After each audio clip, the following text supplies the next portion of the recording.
My name's Kevin. I make $2,000 a month from an app that I made using Replit. In this video, I'm gonna show you guys how you can do the exact same. First things first, if you do not already have a Replit account, you can create one using the link in the description. Once you create your Replit account, you're gonna come to this home page and you have a lot of options here.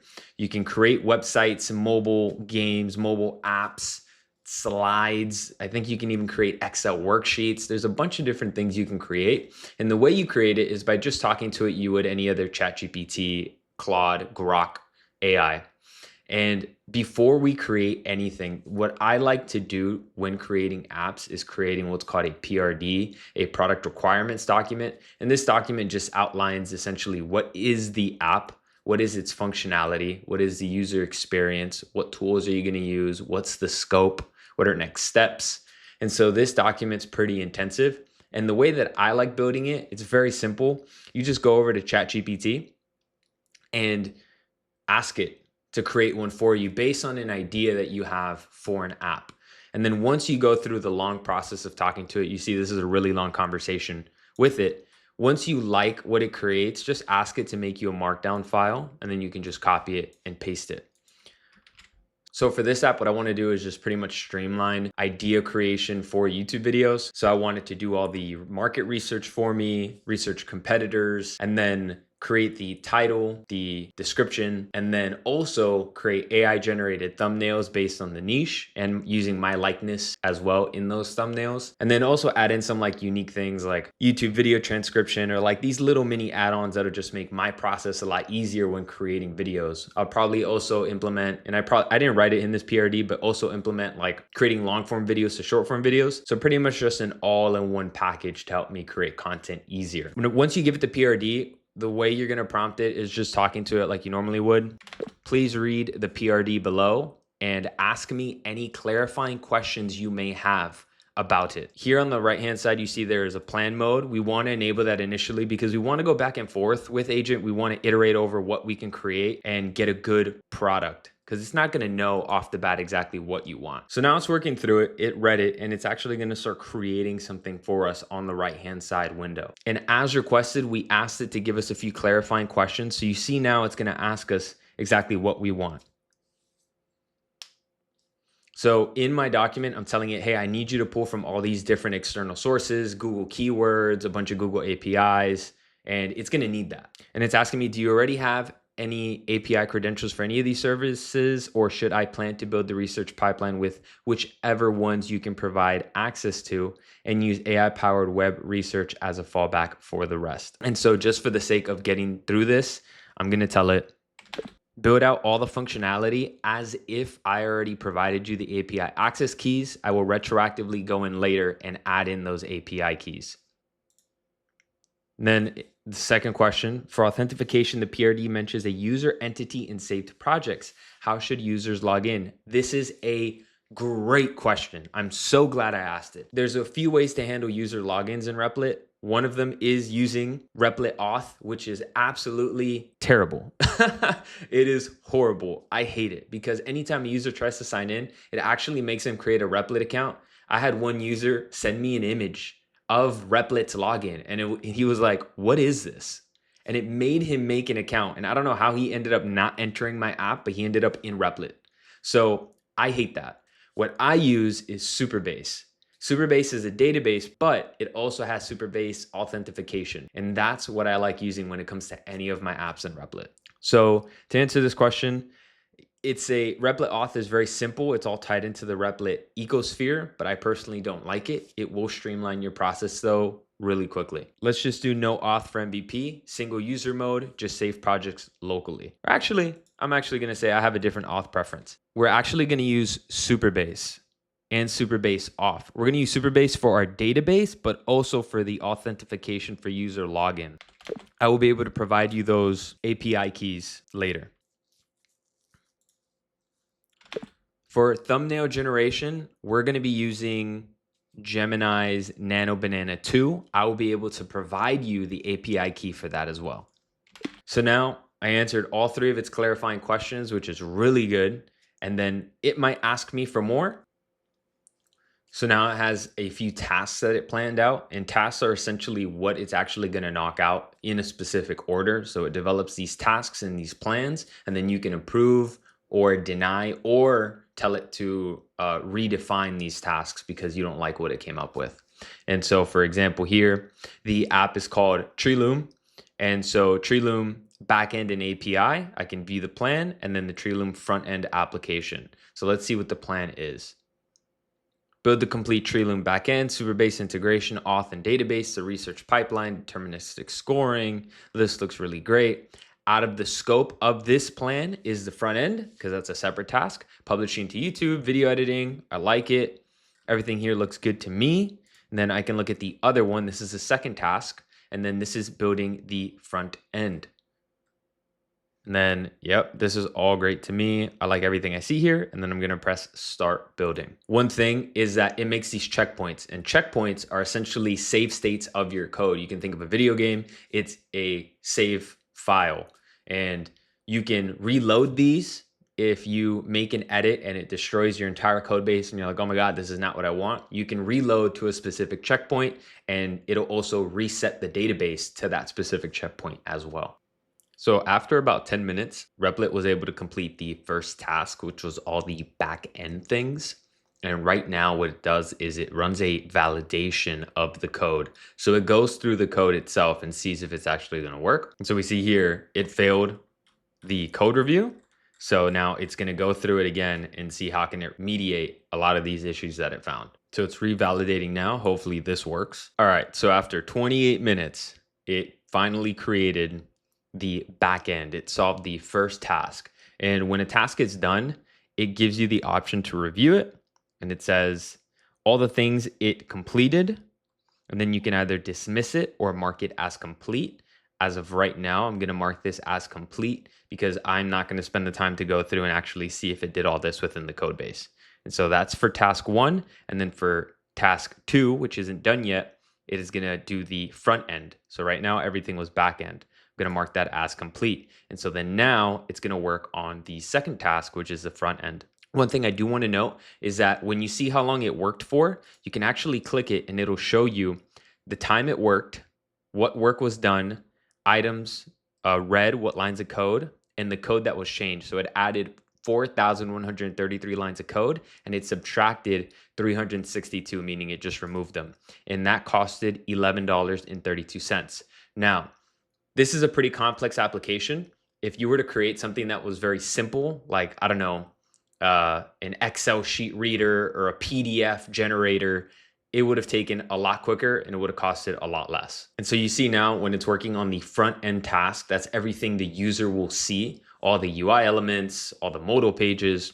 And so you see here, Replit is now showing us that it is working on it. So now it's going through and it actually made the front end. And right now on the left-hand side, it's showing us a live test of it running. So an agent is going through and testing it, and you're watching it in real time, try to sign in, sign up, and use the application end to end. All right, so after 25 minutes, it finished the front end, and that came out to about 10 bucks. And it has the task here ready for me to review. I'm just gonna mark it as complete. And so now I actually have an app that I can use. Here is the login page, and we're gonna test it out right now. And it says, you can't see the error, but I got an HTTP 400 bad request fetch failed. So I'm just going to highlight that and prompt it to the agent. Bad request : fetch failed. This is the error I got when I tried signing up for a new account. And so it's now going to churn and look at that. One thing I want to talk about is the console. So there's a bunch of tabs up here that you can look up, and there's all these different tools that you can use within your project. And one of them is console. And this is going to show you all the output from your app. So if you were to look here, now you see this is your app actually running. And it's telling you all the things that go through your app. So right here, it says sign up failed, error fetch failed. This is the error I saw earlier. And then you can also tell it, hey, you can grab these console logs and drop it into the chat, and it'll actually be able to diagnose it. It already has access to the console, so it uses that for context. But there are times where I just grab it as well and drop it in. So the reason we're getting the error is because obviously we don't have Supabase hooked up just yet. So it's telling me, hey, I need these 3 keys from you: the Supabase URL, Supabase anon key, and the Supabase service role key. Now in Replit, all these different API keys are going to be stored in what is called secrets. And so secrets has all the sensitive information you see here. There are already 3, and the more you add, the more you're going to see in this list. Now, secrets are project specific, so they only live in this project. I have 2 other projects that they have their own secrets, and it does not cross-contaminate with this project. So everything is specific to this, and we can do this a few ways. I can create these 3 here, which new secret, and then I can just create it, Supabase URL. I can copy this and then drop the key in here, or I can tell it straight up in the chat, hey, these are the 3 things. So let's do that right now. So this is Supabase. If you do not have a Supabase account, I can put a link in the description so you can create an account. A free account is pretty generous. It's gonna give you exactly what you need just to get the tool up and running, and so you can play around with it for like a development database. And it works pretty well for production if you don't have that many users. And then when you scale, you can really increase this. So first thing you're going to want to do is create a new project. And then this is my organization. And then you can call this whatever you want. And here you're going to have all the different compute sizes. I'm going to choose micro, but I believe nano is what is by default if you're not paying for Supabase. And then a database password. We can just generate a password.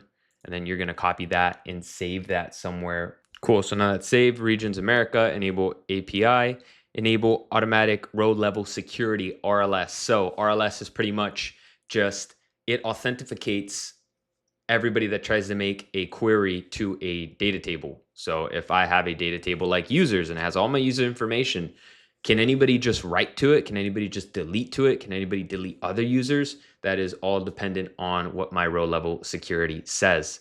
And create an event trigger that automatically enables row level security on all new tables in the public schema. Cool. And then I'm going to create the new project. All right. So this is your project dashboard. And what you're going to want to do is click on this icon here. And then you're going to get a bunch of options. We are also then going to go to the API keys, and we're going to copy project URL, the publishable key, as well as the anon key. So here I'm going to tell it, here is the Supabase URL. Here is the Supabase anon key.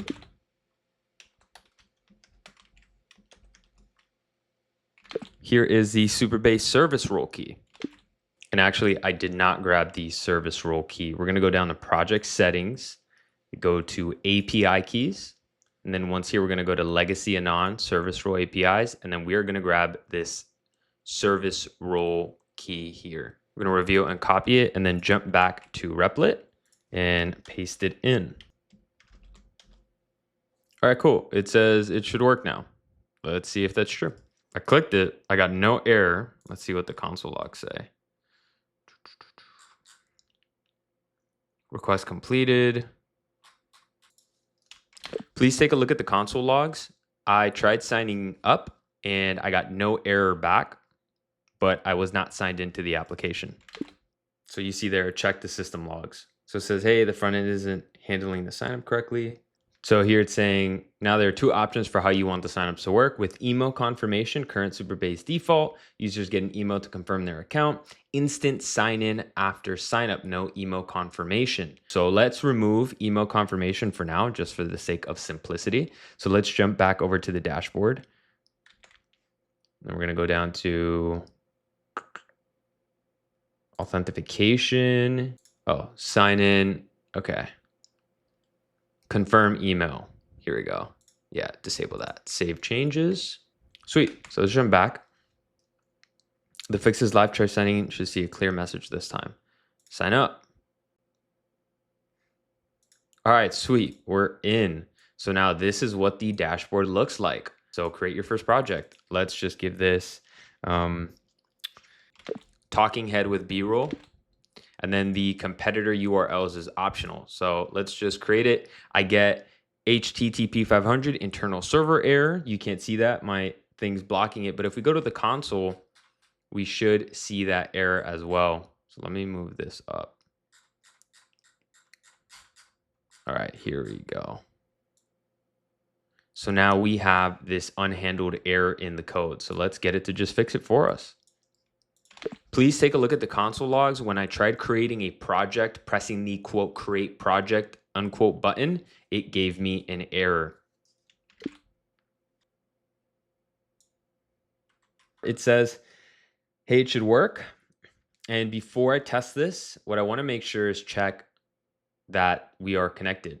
So if I were to click here and go to database, this is going to show you the actual Replit database, the Postgres database that Replit created for us in this application. Now it says development database, and it actually created some things here. And so I'm going to show you guys this. I'm never going to use this past this point in this video, but I'm going to show you guys what it is. So you see here, users, title sets, thumbnails, script drafts, score results. All these are all the tables it created for us in Replit. And you see here, it actually used my sign-in and put it in the Replit database. So it's still connected to the Replit database. I don't want that. I want this to be completely on Supabase, nothing touching Replit. I noticed that when I created a user account, you still created a record within the user table within the Postgres Replit database. I would like for you to completely remove any connection to Replit authentication, Replit database. Everything must go through Supabase. All right, we're going to put that. And the reason why I didn't actually test it's fixed is because I think the reason why we're having this issues is because it's trying to write out to the Replit database. Or actually, I think it's trying to write out to the Supabase database, but the schema isn't updated. So this database here, where we have all these different tables, this is a schema. This didn't get pushed to Supabase yet. So I need to tell it, hey, push this to Supabase. So when I create a project, it actually creates it appropriately in that database. And so you see here, it says, all right, cool. I need to point this to Supabase, remove local users, update auth, and run the schema migrations to Supabase database, which is exactly what we want. And it says to connect to Supabase, I'll need your database password or connection string. You can find this under the settings database connection string in the URI format. Can you share that? Absolutely. Settings database connection string. So we're going to go to project settings, or better yet, we're going to go back up here. Connection string, UI format, primary database, direct connection. I wanted to pause this video. In the event that you are following along, do not press the direct connection. Click on the session pooler and use that link instead. I correct myself later in the video, but if you're following along, I don't want you to make that mistake. So we're going to copy that. And it says your password. So we're going to copy this and we're going to place it here. And we are going to replace that with the password we grabbed earlier. Password we had earlier when we created the project. And you're going to grab that and you are going to replace. All right. So there it is. Hopefully now it runs appropriately. So what it was able to do was make sure that auth and user identity was 100% Supabase, but it's not able to update the schema. And I believe it's because of the direct connection request that we did earlier, where it's direct connection. I think it's not working. I believe we have to set it to session pooler. And so I'm going to tell it, here is the session pooler link. Please apply this to our code base. Sweet. So it's now all working. And it was the session pooler link it needed, not the direct connection link. So if we were to jump back now, we should see that our database, if we go to tables, now has all of our tables, which is great. So if I go to table editor, now you can see all of these, which is absolutely phenomenal. And I'm noticing we're missing a users table. Yeah. So let's see if we can get that implemented. Perfect. It all seems to be working correctly. Is there a dedicated users table? And if so, we should probably push that to the Supabase database as well. It's telling me, yeah, it does run through Supabase off, but A users table is good to have because then you can tie in all of that user's data together. And that's exactly what we want. I don't want two users to be able to see the same data. You know, if one user looks up fitness and the other looks up AI, I don't want the fitness user to see all the AI data. We need a dedicated users table because that is what's going to separate everybody's information. So for example, if there are two users and one looks up fitness information and the other looks up AI information, I don't want those users to be able to see the same data. A users table will be able to use the user's ID and link all of their information across the projects, creator profiles, ideas, research results, tables, etc.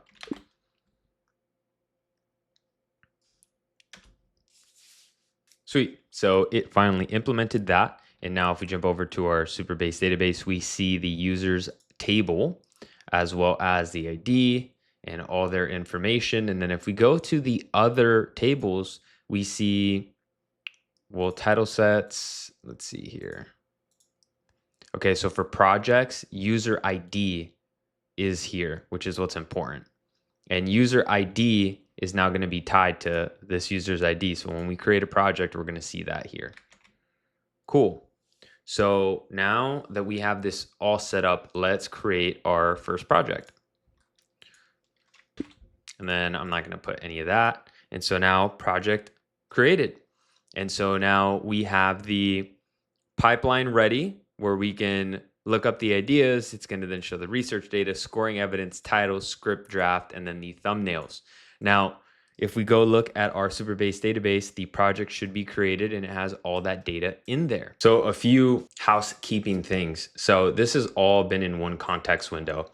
And eventually we're going to start developing a lot of context rot within this window, and the AI agent is not going to do a good job at getting us what we want. Now, there's two ways to handle this. You can, at the top, click this button that says new chat, and it completely wipes this context from the AI. And then you can speak to it. And I do this every time I need a new task implemented. Additionally, you can actually run agents in parallel. If you were to click this plus sign, you now have another chat window. And so it's another task it's going to have. This is the main version, and this is the new task. And you can actually have them running in parallel, and everything then gets funneled up to the main version of your application and merged together. So one thing I want to make sure that we do is take care of our secrets. We implemented all these Supabase database variables, but the database in the deployment is going to be very different than the database in our development here. So I want to make sure that we take care of that appropriately. So if I jump over to secrets right now, I see that we have 3 secrets, but then also all of our Supabase information is under configurations, which when I read the blurb there, it sounds like that makes sense, but it says should be used for non-sensitive information. Our Supabase keys are very sensitive information. So I'm gonna ask it. I'm gonna clear this so it has a new context. I notice when I take a look at the secrets tab, I see configurations, and I see that our Supabase keys are under configurations. Our Supabase keys will be different between development and production because these are separate databases. But this is sensitive information. Should this really be under configurations or within secrets? Cool, so it removed the configurations and is now asking me for the keys. Cool, so we gave it all of these. Would you like to save these secrets to your account? Or no, I do not. These are project specific. Perfect. Now it is all set up in secrets. The only question I have is that the Supabase database URL, the session pooler connection, is still in configurations. I noticed that the Supabase database URL variable is still a configuration. This is the session pooler connection.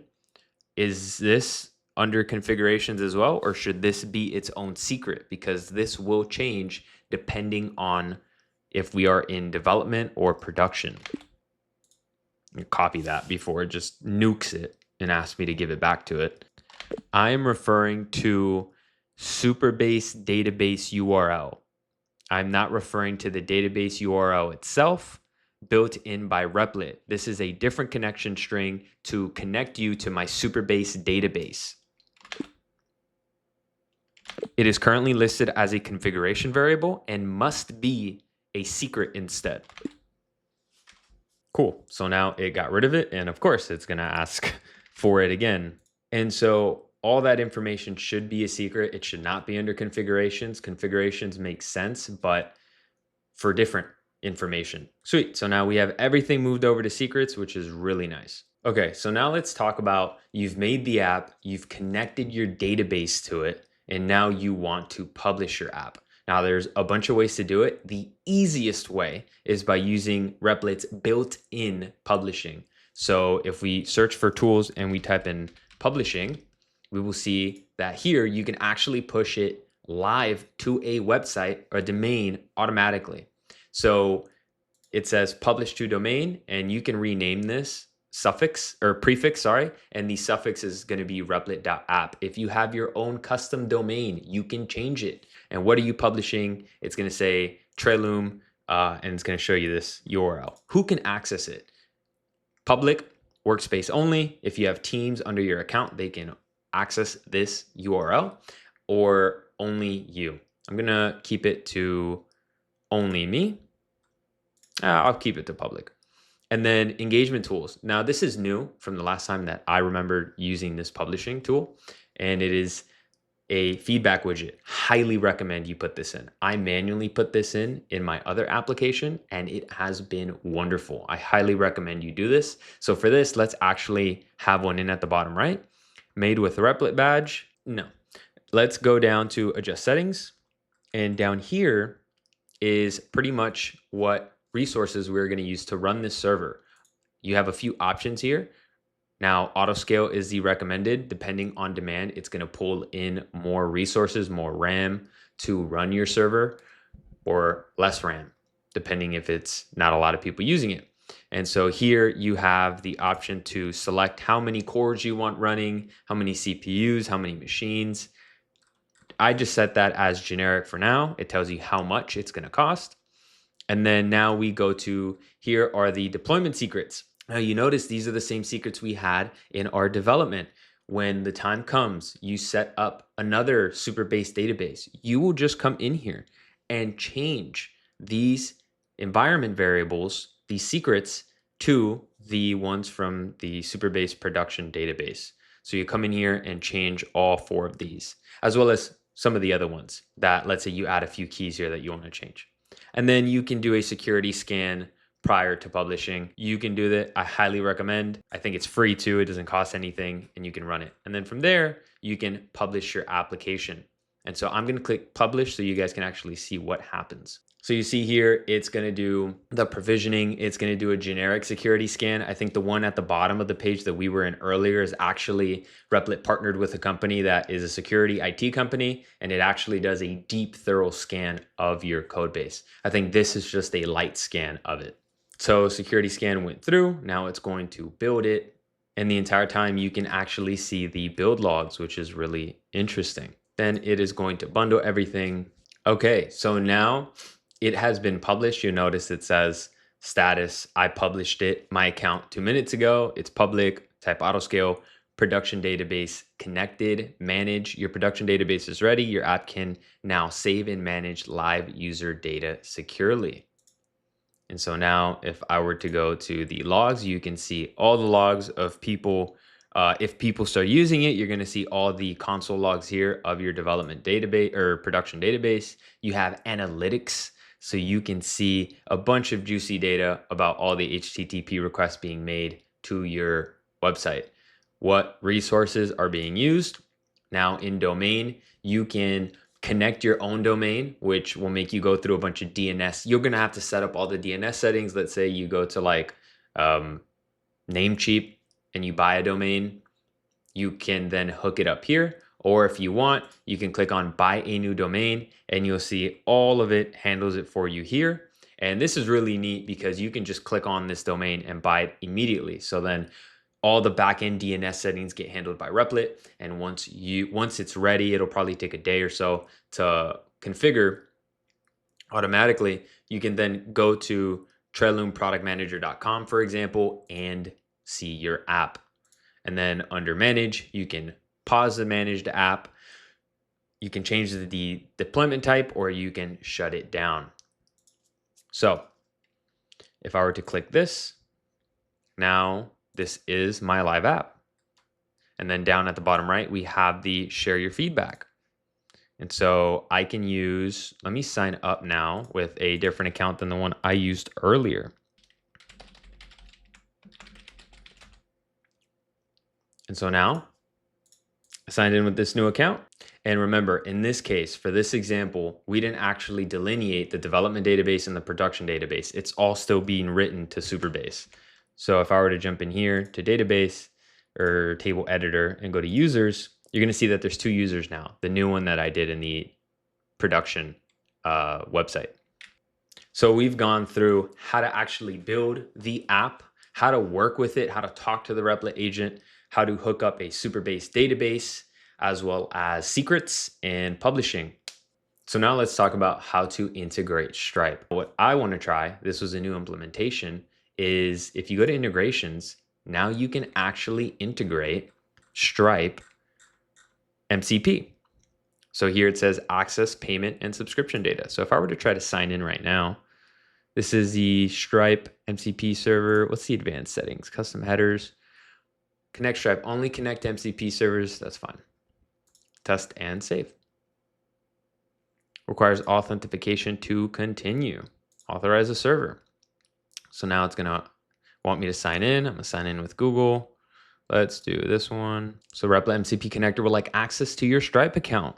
Yes, this is a live account. You can switch it to also do test mode, which is super interesting. Or they also have what's called sandboxes. Now I'm going to do sandbox because that's what I'm used to. I think test mode is going to replace sandboxes, but for now, that's what I'm going to use. And so MCP access is currently disabled for the sandbox. As an administrator, you can turn access on for all your teammate members. Enable. So these are the permissions we're going to give it. I want to give it read balance, write. Yeah, I like everything I see here, and we are going to authorize it. Sweet. Cool. So now it has access to our specific sandbox mode in our Stripe account. So now let's go to our app where we want to implement this. And I'm going to make a new chat because this is talking about database stuff. And now we're going to talk about Stripe integration. For the sake of simplicity, I'm going to tell it that we want our tool to be a paid plan only. There is no free plan. And I want it to create a $5 a month membership. And we're going to see if it can do it. I'd like for you to create a $5 a month membership for our app using Stripe. You currently have access to the Stripe MCP server and can create products and tie them automatically to our application. Make the appropriate secrets or environment variables that you require to make this happen. Please ask me any questions you may have about this process. And so we can tell it to plan, and that's kind of like what I like doing prior. I don't always like making it build automatically. When I ask it a pretty big ask, I'll make it to plan first. Cool, so now it says it has a solid understanding of our project and has a few questions. What should the membership be called? For example, Trilum Pro, Trilum Premium, or something else. Let's call it Premium. Should non-members still be able to use the app with limited features, a free tier? Or should the $5 a month membership be required to use the app at all? I know I said let's make it easier, but let's do free tier and add additional comments. You're right, we should do a free tier and allow the user to only make one project. That is it. Cool, so we sent that over. Now it's going to develop a plan for us to implement. So now it has proposed a task, and let's see what it says. Add a $5 a month Trilum Premium subscription using Stripe. Free tier users are limited to one project. Premium unlocks unlimited. Cool. What does done look like? Front includes a setting, new API. Yes, this is good. Build here. And so while that runs, you can have a new window open and you can actually tell it, hey, develop me an entire landing page because we currently don't have one. Cool. So it seems like it still wants my Stripe secret and my Stripe webhook. So what we're going to do is we're going to sign into Stripe and we're going to grab our secret key. I'm going to place that in here. And then we are going to get a new Stripe webhook. And the way you can do that is go down to developers, go to webhooks, and then you see I have one here active, and then I'm going to add a new webhook.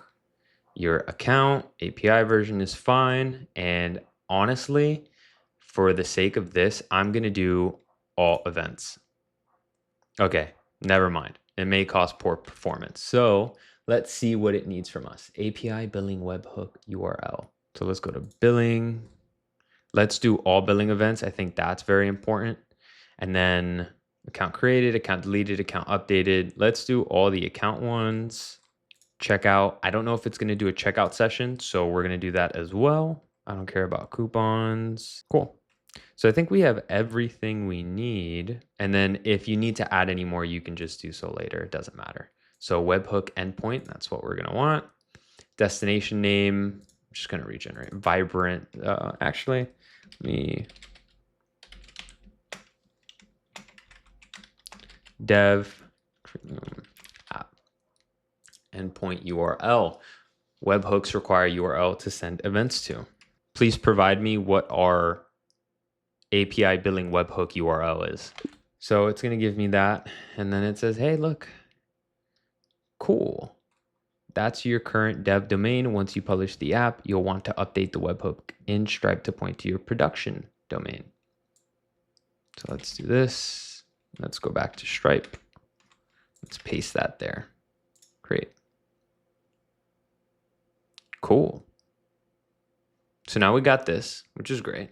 Then copy the signing secret that starts and paste it as the Stripe webhook value. And I'm waiting on both Stripe secret key and the, all right, cool. So signing secret, here it is. I'm going to reveal it, copy, and come back here. And then we can do this one of two ways. Did it already make it? It did not. Oh, I made it here. That's so funny. Well, this is actually pretty good. In the configurations is where I would expect the Stripe price ID to be. It's not critical information. Let's do a new secret. I'm gonna paste the value, and then I'm gonna do Stripe webhook secret. I'm gonna add that, and then I'm gonna do Stripe secret key, and I'm gonna add that. Cool. I'm gonna put that in there. Add secret. Both secrets have been added. Please continue.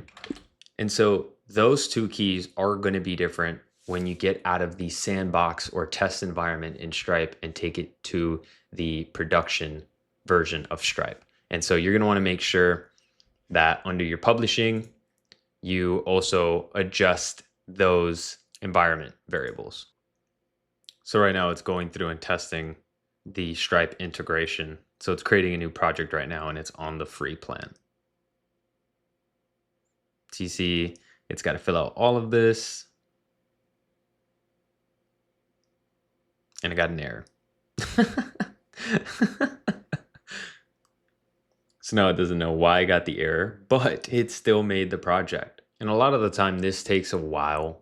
So when you give it a big ask like this, you can go for a walk, you can go work out, you can go make some food and then come back. All right, so finally it finished the task and it is telling me it's ready for review. And before I mark this as complete, I'm actually going to test it. So here at the bottom, it created this upgrade to premium button. This is a free plan right now. So if I click the upgrade to premium, oh, okay. Gotcha. So what it's doing is that it's creating a Stripe checkout session. And one limitation about Replit is that a Stripe checkout session creates a new window. So it actually won't create it in here. So what you're going to have to do is open up a new tab by clicking that button, sign in with the account. Oh man, what account did I use? Was that it? Cool.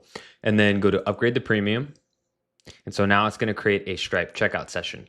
And for this development database, you see it made it, Premium, $5 a month. You get unlimited YouTube research projects, AI powered titles. God, I can't read. Scripts and thumbnails, $5 a month. So to see if this actually went through, what you're gonna want to do is put 4242424242. That is the Stripe's guidance for fake cards, and just put anything you want here. And then I'm just gonna put K, and then don't save my information. Cool.